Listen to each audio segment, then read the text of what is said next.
नमस्कार दोस्तों, क्या हमारा देश तानाशाही की तरफ अपने कदम बढ़ा चुका है? देश के अंदर बहुत से लोग अभी भी संशय में हैं कि आखिर ऐसा हो भी रहा है या नहीं। लेकिन पिछले कुछ समय के भीतर जो देश के अंदर हो रहा है उसे देखकर तो आपको समझ जाना चाहिए। दिल्ली के चीफ मिनिस्टर अरविंद केजरीवाल को बिना मनी ट्रेल और बिना कन्वेक्शन के अरेस्ट कर लिया गया। देश के 3 इलेक्शन कमिश्नर में से 2 को प्रधानमंत्री नरेंद्र मोदी की मर्जी से अपॉइंट किया गया। देश के सबसे बड़े घोटाले इलेक्टोरल बॉन्ड्स को देश के टीवी चैनलों से गायब कर दिया गया। देश की सबसे बड़ी अपोजिशन पार्टी कांग्रेस के खातों को सीज कर दिया गया। वह चुनाव में कैंपेन तक नहीं कर पा रही है। देश तानाशाही की ओर बढ़ रहा है। ऐसा हम क्यों कह रहे हैं? दिल्ली के मुख्यमंत्री अरविंद केजरीवाल जेल में हैं। उनके उप मुख्यमंत्री और अन्य 2 मंत्री पहले से जेल में हैं। झारखंड के मुख्यमंत्री पहले से जेल में हैं। बाकी विपक्षी नेताओं में किसी की भी गिरफ्तारी किसी भी वक्त हो सकती है। सालों पुराने केसेस को लेकर इनकम टैक्स ने कांग्रेस पर 1800 करोड़ रुपए का फाइन लगा दिया है। वहीं कम्युनिस्ट पार्टी पर भी 11 करोड़ रुपए का फाइन लगा दिया गया है। तृणमूल कांग्रेस को आयकर विभाग ने 1-2 नहीं बल्कि 15 नोटिस भेजे हैं। अपोजिशन पार्टी के सिंबल पर चुनावी मैदान में उतरे उम्मीदवारों पर ईडी और आईटी विभाग के नोटिस पहुंचने शुरू हो गए हैं।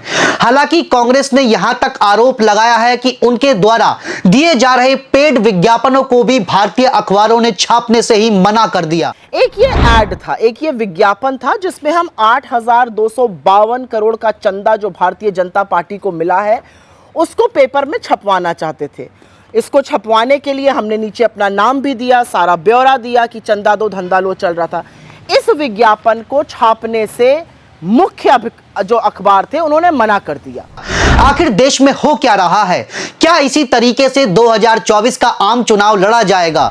राजकीय संस्थान, नौकरशाही, मीडिया, न्यायपालिका, कॉर्पोरेट दुनिया, साधारण जनता, आखिर किसकी दिलचस्पी एक साफ सुथरे जनतंत्र में है? सत्ता यानी उसके सारे अंग, प्रशासन, पुलिस, परिवर्तन निदेशालय, केंद्रीय अपक्षेषण आयोग, आयकर विभाग और एक बड़ी हद तक न्यायपालिका। क्या यह संस्थाएं भारत में न्याय को जिंदा रखना चाहती हैं? इसी सवाल को लेकर जनता हैरान और भ्रमित है। हम लोग आखिर कर क्या सकते हैं अपने देश के जनतंत्र को बचाने के लिए? इन सब सवालों के जवाब इस वीडियो में जानते हैं। और कुछ लोग जिन्हें लगता है कि देश में जनतंत्र सुरक्षित है या फिर तानाशाही देश के लिए सही है, उनके सवालों पर भी दूध का दूध और पानी का पानी करते हैं। शुरुआत करते हैं आम आदमी पार्टी से। 21 मार्च 2024 दिन गुरुवार रात के 9 बजे आजाद भारत में ऐसा पहली बार हुआ कि सिटिंग चीफ मिनिस्टर को गिरफ्तार कर लिया गया हो, वह भी तब जब कोर्ट में कोई गुनाह साबित नहीं हुआ। 30 मई 2022 को दिल्ली के हेल्थ मिनिस्टर सत्येंद्र जैन को गिरफ्तार कर लिया गया था। 26 जनवरी 2023 को केंद्रीय जांच ब्यूरो एजेंसी सीबीआई ने दिल्ली के एजुकेशन मिनिस्टर मनीष सिसोदिया को गिरफ्तार कर लिया था। 4 अक्टूबर 2023 यही वह दिन था जब आम आदमी पार्टी के राज्यसभा सांसद संजय सिंह को दिल्ली शराब नीति मामले में परिवर्तन निदेशालय ने बुधवार को गिरफ्तार कर लिया था। मगर अब संजय सिंह को सुप्रीम कोर्ट से जमानत मिल गई है। अब वह पूरे 6 महीने बाद रिहा हुए हैं। सत्येंद्र जैन को पूरे 2 साल होने को हैं और मनीष सिसोदिया को 1 साल होने को है। हैरान कर देने वाली बात है कि इन सब में से किसी का भी गुनाह कोर्ट में साबित नहीं हुआ। वीडियो पूरा जरूर देखिए ताकि आप समझ सके कि राजनीति की विसात में सह और मात का खेल कैसे चल रहा है। क्या यह भारत में सत्ताधारी पार्टी भारतीय जनता पार्टी की आखिरी हताशा भरी कोशिशें थी? दोस्तों, थोड़ा सा आम आदमी पार्टी के नेताओं की गिरफ्तारी के बारे में समझिए। थोड़ा संक्षेप में बताता हूं कि मामला है क्या। ईडी ने आरोप लगाया कि आम आदमी पार्टी सरकार ने नवंबर 2021 में थोक विक्रेताओं के लिए 12% लाभ मार्जिन और खुदरा विक्रेताओं के लिए लगभग 185% लाभ मार्जिन सुनिश्चित करने के लिए अब समाप्त हो चुकी उत्पाद शुल्क नीति को संशोधित किया था। ईडी का यह भी दावा है कि तथाकथित साउथ ग्रुप के सदस्यों ने व्यवसायी विजय नायर के माध्यम से आम आदमी पार्टी के नेताओं को कम कम से कम 100 करोड़ रुपए की रिश्वत दी थी। ईडी ने अपनी ही रिपोर्ट में आरोप लगाया कि तेलंगाना के मुख्यमंत्री के चंद्रशेखर राव की बेटी कल्वा कुंतला कविता उस साउथ ग्रुप का हिस्सा थी जिसने अब खत्म हो चुकी दिल्ली उत्पाद शुल्क नीति के तहत अनुचित लाभ के बदले में आम आदमी पार्टी के नेताओं को 100 करोड़ रुपए की रिश्वत दी थी। लेकिन दिल्ली सरकार में मंत्री आतिशी कहती हैं कि 2 साल से ईडी और सीबीआई इस केस को इन्वेस्टिगेट कर रही हैं। इस केस में 500 से ज्यादा रेड हो चुकी हैं, 1000 से ज्यादा विटनेसेस को लाया जा चुका है, लेकिन दोनों ही संस्थाओं को अभी तक एक भी सबूत नहीं मिला कि संस्थाएं साबित कर पाए कि आम आदमी पार्टी के नेताओं ने कुछ गलत किया हो। दिल्ली हाई कोर्ट में मनीष सिसोदिया के वकील ने भी यही बताया था कि केस में कोई मनी ट्रेल नहीं हुआ, बल्कि इस पॉलिसी से जनता को फायदा हुआ है क्योंकि सरकार का रेवेन्यू बढ़ गया है और बड़े रेवेन्यू के पैसों का इस्तेमाल स्कूल और अस्पताल बनाने के लिए किया जा सकता है। जब कोई सबूत ही नहीं है तो अब तक इस केस में किसी को बेल क्यों नहीं मिल रही थी? अब इस सवाल का जवाब आपको जानना जरूरी है। दोस्तों, इसके पीछे का कारण है पीएमएलए कोर्ट यानी कि prevention of money laundering act. Atal Bihari Vajpayee की सरकार के वक्त 2002 में इस पीएमएलए कानून को लाया गया था, लेकिन मनमोहन सिंह की यूपीए सरकार के दौरान जुलाई 2005 में इसको लागू किया गया। लेकिन मोदी सरकार ने 2018 में इस कानून में जो संशोधन किए उसमें बेल की कंडीशन ही बदल गई, जिससे बेल मिलना मुश्किल हो गया। 5वां और 6वां संशोधन दोनों ही दोषी साबित होने तक निर्दोष की अवधारणा से संबंधित हैं। हालांकि कोई भी संशोधन विशेष रूप से इस सटीक भाषा का उपयोग नहीं करता है, इसलिए दोषी सिद्ध होने तक निर्दोष एक निहित अधिकार है, इसलिए बेल अधिकार बताया गया है। लेकिन पीएमएलए एक्ट 2018 में संशोधन कर दिया गया है कि आपको तब तक बेल नहीं मिलेगी जब तक आप अपने आप को निर्दोष साबित न करो। इसी 2018 के बीच ईडी को और बड़ी ताकत दे दी गई थी। एक टीवी चैनल के शो में अरविंद केजरीवाल ने इसको एक्सप्लेन किया था। ईडी के केसेस में जमानत क्यों नहीं मिल रही लोगों को? किसी को नहीं मिल रही जमानत ईडी के केस के अंदर, क्यों नहीं मिल रही? अभी तक देश का कानून ये होता था, क्रिमिनल लॉ ये होता था, you are innocent till proved guilty.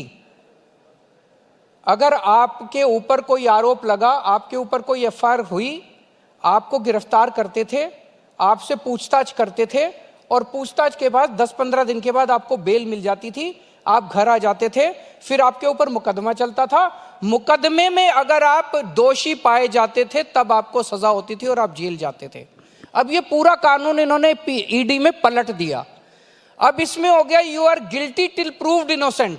इस कानून में इन्होंने लिख दिया, इस कानून में इन्होंने ये लिखा है कि आपके ऊपर आरोप लगेगा, आपके ऊपर एफआईआर होगी, झूठा सच्चा जो मर्जी आरोप लगा दें, आपको गिरफ्तार कर लिया जाएगा और आपको बेल तब तक नहीं मिलेगी जब तक आपका मुकदमा पूरा नहीं हो जाता और आप इनोसेंट प्रूव नहीं हो जाते। दोस्तों, अरविंद केजरीवाल की गिरफ्तारी और इलेक्टोरल बॉन्ड घोटाले के बीच भी एक कनेक्शन है। अदालत में हुई हियरिंग से पता चलता है कि अरविंद केजरीवाल को 4 लोगों के बयानों के आधार पर गिरफ्तार किया गया। उनमें से एक नाम जो सबके सामने आया, शरद चंद्र रेड्डी, जो कि अरविंदो फार्मा कंपनी के स्वामित्व हैं। 9 नवंबर 2022 को ईडी ने शरद चंद्र रेड्डी को शराब नीति घोटाले में पूछताछ के लिए बुलाया था। उस दिन का स्टेटमेंट केजरीवाल के फेवर में था, लेकिन ठीक अगले ही दिन 10 नवंबर 2022 को ईडी शरद चंद्र रेड्डी को गिरफ्तार कर लेती है। गिरफ्तारी के ठीक 5 दिन बाद उनकी company Aurobindo pharma Bharatiya Janata party को 5 करोड़ रुपए का चंदा देती हैं। इलेक्टोरल बॉन्ड्स खरीदकर शरद चंद्र रेड्डी करीब 6 महीने जेल में रहते हैं। 6 महीने के दौरान शरद चंद्र रेड्डी ने जो कोर्ट में अपने अलग अलग बयान दिए, वह सभी बयान अरविंद केजरीवाल के फेवर में ही थे। लेकिन 25 अप्रैल 2023 को शरद चंद्र रेड्डी जो अपना अलग बयान देते हैं, वह अरविंद केजरीवाल के खिलाफ होता है और अगले ही महीने 2023 में शरद चंद्र रेड्डी को ईडी बेल दे देती है और जून 2023 में यह केस में सरकारी गवाह बन जाते हैं और 6 महीने बाद यह भारतीय जनता पार्टी को 25 करोड़ रुपए इलेक्टोरल बॉन्ड के जरिए चंदे के रूप में दे देते हैं। इलेक्शन कमीशन की वेबसाइट पर जारी इलेक्टोरल बॉन्ड का डेटा बताता है कि शरद चंद्र रेड्डी की कंपनी अरविंदो फार्मा ने 52 करोड़ रुपए का चंदा दिया, जिनमें से 34 करोड़ रुपए भारतीय जनता पार्टी पर चंदे के रूप में गए, बीआरएस पर 15 करोड़ रुपए और 2.5 करोड़ रुपए टीडीपी के पास। इसी वजह से दिल्ली सरकार में मंत्री आतिशी ने कहा था कि जो शराब नीति घोटाले में मनी ट्रेल है वह आम आदमी पार्टी के पास नहीं बल्कि बीजेपी के पास जाता है। और अब जिस तरह से शरद रेड्डी का और भारतीय जनता पार्टी के रिश्ते का खुलासा हुआ इलेक्टोरल बॉन्ड्स की स्टेटमेंट बाहर आने के बाद, फरवरी 28 को राघव मगुंटा और मगुंटा श्रीनिवासलू रेड्डी का भी भारतीय जनता पार्टी से क्या रिश्ता है वो सामने आ गया। अब बचे बाकी के 3 वह लोग जिनके बयान के आधार पर अरविंद केजरीवाल को गिरफ्तार किया गया। सी अरविंद, राघव मुंगटा श्रीनिवासलू रेड्डी, इनकी कहानी भी कुछ मिली जुली ही है। यही वजह है कि अरविंद केजरीवाल ईडी के 9 सम्मनों को इल्लीगल बता रहे थे और कह रहे थे कि ईडी का मकसद सिर्फ किसी न किसी वजह से उनको गिरफ्तार करना है ताकि उनकी पार्टी को खत्म किया जा सके, दिल्ली और पंजाब में सरकारों को गिराया जा सके। अब जब इस केस में अरविंद केजरीवाल कोर्ट में खुद डिफाइन कर रहे थे, उसका एक ऑडियो भी है जो पूरी तरह वायरल है, 8 मिनट का। उसका लिंक डिस्क्रिप्शन बॉक्स में है जिसे आप सुन सकते हैं। अरविंद केजरीवाल की गिरफ्तारी पर कांग्रेस नेता राहुल गांधी ने क्या कुछ कहा था, जरा उसे सुन लीजिए। आप चाहते हो कि विपक्ष चुनाव ना लड़ पाए और इसीलिए आपने इलेक्शन कमीशन में अपने लोग बैठाए, 2 चीफ मिनिस्टरों को जेल में डाला, आपने कांग्रेस पार्टी के बैंक अकाउंट रद्द किए, आप जुडिशरी पे दबाव डाल रहे हो कि आप चाहते हो कि मैच फिक्स हो, संविधान रद्द किया जाए और आप सत्ता में रहो। मीडिया में कहीं खबर नहीं कि भारतीय जनता पार्टी पर आयकर विभाग का कुछ भी बकाया है या नहीं। क्या यह सब कुछ सामान्य है? क्या जनता को यह सब कुछ चुपचाप देखते रहना चाहिए? क्या मीडिया को इस पर चर्चा नहीं करनी चाहिए? और क्या सरकार से सवाल नहीं करने चाहिए? क्या चुनाव आयोग को इन एजेंसियों को नियंत्रित नहीं करना चाहिए? क्या अदालतों को दखल नहीं देना चाहिए? अपोजिशन को कुचल देने की शुरुआत अब से नहीं हुई, इसकी शुरुआत अगस्त 2019 में ही हो गई थी, जब राहुल गांधी के द्वारा मोदी सरनेम वाले बयान पर एक मानहानि के मामले में 23 मार्च 2023 को सूरत की एक निचली अदालत ने 2 साल की सजा सुनाई और इसी के जरिए राहुल गांधी को डिस्क्वालीफाई करने की कोशिश भी की गई। वो तो सुप्रीम कोर्ट ने राहुल गांधी की सजा पर रोक लगा दी, वरना आज देश की 2 बड़ी अपोजिशन पार्टी के टॉप लीडर जेल में होते। आम चुनाव के वक्त आखिर हो क्या रहा है? कांग्रेस का कहना है कि उसके खाते फ्रीज कर दिए गए। आप चाहते हो कि विपक्ष चुनाव ना लड़ पाए, आपने कांग्रेस पार्टी के बैंक अकाउंट रद्द किए। आखिर खाते फ्रीज करने का कारण क्या है? इनकम टैक्स डिपार्टमेंट का कहना है कि कांग्रेस ने अपने रिटर्न फाइल नहीं किए तय समय पर। इसके अलावा इनकम टैक्स विभाग ने एक और केस खोला है 31 साल पुराना 1993-1994 का। कहा जा रहा है कि उस वक्त गड़बड़ियां हुई थीं, उसका पिनल चार्ज अब हम मांग रहे हैं। 29 मार्च को कांग्रेस को 1700 करोड़ रुपए का नोटिस भेजा गया। ठीक उसी दिन कम्युनिस्ट पार्टी को 11 करोड़ रुपए का नोटिस भेजा गया और कहा गया कि आपने पुराना पैन कार्ड इस्तेमाल किया है। देश में जिस तरीके से अपोजिशन पार्टी के लीडरों को इनकम टैक्स, ईडी, सीबीआई का इस्तेमाल कर उन्हें डराया जा रहा है, देश में बढ़ती डिक्टेटरशिप से क्या फेयर इलेक्शन की उम्मीद की जा सकती है? दोस्तों, आज भारत में जो कुछ हो रहा है उसकी खबर दुनिया भर में है। भारत में राजनीतिक गतिविधियों पर जर्मनी ने चिंता व्यक्त की, फिर अमेरिका का स्टेटमेंट सामने आया और उसके बाद अब तो यूनाइटेड नेशन का बयान भी सामने आ गया है। इन सभी देशों ने उम्मीद की है कि भारत के लोग फ्री और फेयर तरीके से वोट कर पाएं। लोकतंत्र में आपके अधिकारों को ध्यान में रखते हुए सब कुछ किया जाएगा, इसकी क्या गारंटी है? क्योंकि वह कॉन्स्टिट्यूशन को बदल सके। देश के हित में कई कठोर निर्णय लेने पड़ते हैं, उनके लिए हमें संवैधानिक बदलाव करने पड़ते हैं। अगर संविधान के अंदर हमें कोई बदलाव करना होता है तो आप में से कई लोग जानते हैं कि उसके लिए दोनों जो हमारे सदन लोकसभा और राज्यसभा दोनों की उसके अंदर अमल चाहिए। अब इस फोटो को देखिए, यह है अमोल कीर्तिकर। 27 मार्च को अमोल कीर्तिकर को शिवसेना यूबीटी ने अपना कैंडिडेट घोषित किया। 9 बजे अमोल कीर्तिकर को शिवसेना ने अपना कैंडिडेट बनाया और ठीक 1 घंटे बाद 10 बजे अमोल कीर्तिकर पर ईडी का नोटिस पहुंच गया। अमोल कीर्तिकर जी जो हमारे पार्टी के उपनेता है और मुंबई वायव्य से नॉर्थ से हमारे पार्टी के लोकसभा के उम्मीदवार हैं। जैसे उनका नाम घोषित हुआ उनको ईडी का समन्स आया। ये दबाव तंत्र है, ये डराने की कोशिश है, लेकिन हम लोग डरने वाले नहीं है। आपको याद होगा जो अजीत पवार बीजेपी की नजर में सबसे भ्रष्ट थे, 70,000 करोड़ के सिंचाई घोटाले से जुड़े 9 केस बंद कर दिए गए हैं। एसीबी को एक भी केस में अजीत पवार का नाम नहीं मिला। अजीत पवार ने अपने ही चाचा शरद पवार की एनसीपी को तोड़ते हुए 40 विधायकों के समर्थन से बीजेपी ज्वाइन कर ली थी और महाराष्ट्र के डिप्टी सीएम बन गए थे। और अब एनसीपी के ही प्रफुल्ल पटेल को ले लीजिए, इन पर भी भारी करप्शन के आरोप लगाए गए थे। 8 महीने पहले ही इन्होंने भी भारतीय जनता पार्टी ज्वाइन कर ली और 29 मार्च में हिंदुस्तान टाइम्स में छपी इस खबर को देखिए। सीबीआई ने जो इन पर केस चलाए थे उनको बंद कर दिया गया है। इस खबर को देखिए, हरियाणा की पूर्व मंत्री सावित्री जिंदल ने कांग्रेस को छोड़कर बीजेपी ज्वाइन कर ली। उसके कुछ ही दिन बाद उनके बेटे और उद्योगपति नवीन जिंदल ने कांग्रेस पार्टी छोड़ दी और भगवा दल में शामिल हो गए। नवीन जिंदल पर कोलगेट स्कैम का भी आरोप था।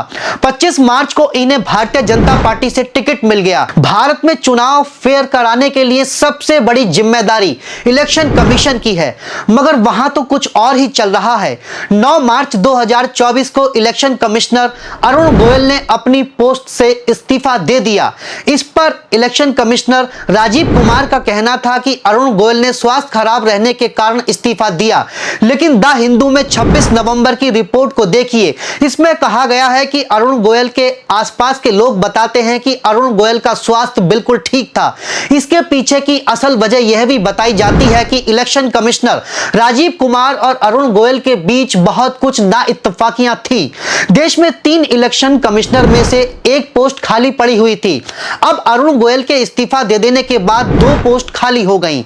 मार्च 2023 में 5 जजों की बेंच ने फैसला दिया कि खाली पड़ी इलेक्शन कमिश्नर की पदों पर नियुक्ति की जानी चाहिए 3 सदस्यों की कमेटियों द्वारा, जिनमें प्रधानमंत्री, लीडर ऑफ अपोजिशन और चीफ जस्टिस ऑफ इंडिया। दिसंबर 2023 में मोदी सरकार ने सुप्रीम कोर्ट के 5 जजों की बेंच के फैसलों को एक कानून को लाकर पलट दिया। कानून में कहा गया कि नहीं, इलेक्शन कमिश्नर की नियुक्तियों में चीफ जस्टिस नहीं होंगे, हमारी सरकार के यूनियन मिनिस्टर होंगे, प्रधानमंत्री होंगे, एक लीडर ऑफ अपोजिशन। 3 लोगों ने जो नई कमेटी बनाई उनमें थे प्रधानमंत्री नरेंद्र मोदी, दूसरे होम मिनिस्टर अमित शाह और तीसरे थे अपोजिशन लीडर अधीर रंजन चौधरी। इन 2 नियुक्तियों के वक्त अधीर रंजन चौधरी ने कहा था कि उन्हें एक रात पहले 212 नाम की सूची दी गई और मीटिंग से पहले उन्हें 6 नाम की एक शॉर्ट लिस्ट दी गई।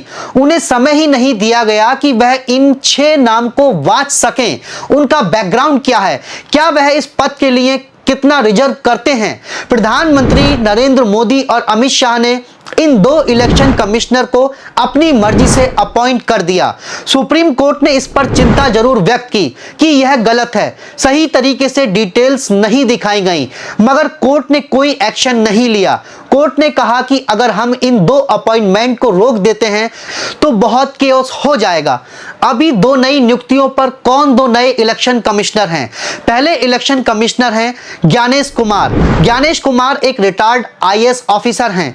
2016 से 2021 तक होम मिनिस्ट्री में अमित शाह के अंडर काम करते थे। दूसरे इलेक्शन कमिश्नर हैं Sukhbir Sandhu. Sukhbir Sandhu ministry of human resources development में रह चुके हैं। भारतीय राष्ट्रीय राजमार्ग प्राधिकरण NHAI के अध्यक्ष भी रह चुके हैं। उत्तराखंड के चीफ सेक्रेटरी भी रह चुके हैं। अब क्या इन 2 नए इलेक्शन कमिश्नरों से उम्मीद की जा सकती है कि यह भारत में ट्रांसपेरेंसी के साथ चुनाव कराएंगे? यह तो आने वाला वक्त ही बताएगा। अगर भारत में कोई संवैधानिक संस्था सही से काम नहीं करती है तो उसकी जिम्मेदारी होती है न्यायिक व्यवस्था पर, मगर देश के अंदर अदालत में क्या कुछ हो रहा है यह भी आपको जान लेना चाहिए। आपको याद होगा मार्च महीना कोलकाता हाईकोर्ट के जस्टिस अभिजीत गंगोपाध्याय अपना इस्तीफा देकर भारतीय जनता पार्टी का दामन थाम लेते हैं। इन्होंने खुद एक्सेप्ट किया था कि रेजिग्नेशन से पहले उन्होंने भाजपा को अप्रोच किया था।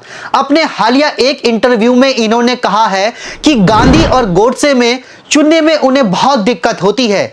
अब आप सोचिए, अगर इस मानसिकता के साथ जजों के पदों पर अगर ऐसे लोग रहेंगे तो क्या आप एक बेहतर न्याय की उम्मीद कर सकते हैं? देश के चीफ जस्टिस ऑफ इंडिया कह रहे हैं कि निचली अदालत में जज बेल देने से झिझक रहे हैं। इसी महीने डेमोक्रेसी 2024 रिपोर्ट जारी हुई है स्वीडन केबी डैम इंस्टीट्यूट के द्वारा, और इस रिपोर्ट में भारत को इलेक्टोरल ऑटोक्रेसी कैटेगरी में डाला गया है, यानी कि पूर्ण रूप से तानाशाही से 2 कदम दूर। यानी कि आपके देश में तमाम पार्टियों के साथ इलेक्शन तो हो रहे हैं मगर निष्पक्षता नहीं दिखाई देती है। इस रिपोर्ट में कहा गया है कि भारत हाल ही के वर्षों में सबसे खराब तानाशाहों में से एक है। अब दोस्तों, जितनी मुखरता के साथ हम आपको बता रहे हैं कि कैसे भारत तानाशाही की ओर बढ़ चुका है, अब जल्दी हम जैसों के लिए भी एक और कानून आ सकता है, ब्रॉडकास्टिंग बिल 2023। इसके अंदर नए आईटी रूल्स लाने की अब नई कोशिशें की जा रही हैं। इस नए कानून के तहत जिनका यूट्यूब चैनल है, फेसबुक अकाउंट है, व्हाट्सएप चैनल है, यहां तक कि इंस्टा अकाउंट है, वे सब ब्रॉडकास्टर की कैटेगरी में आएंगे। हर ब्रॉडकास्टर को सरकार में जाकर रजिस्टर करना होगा। सरकार की एक कमेटी होगी जो इन ब्रॉडकास्टर पर निगरानी रखेगी। ब्रॉडकास्टर लोगों को वही मैसेज और वीडियो भेज सकते हैं जो इस कमेटी द्वारा अप्रूव किया गया हो।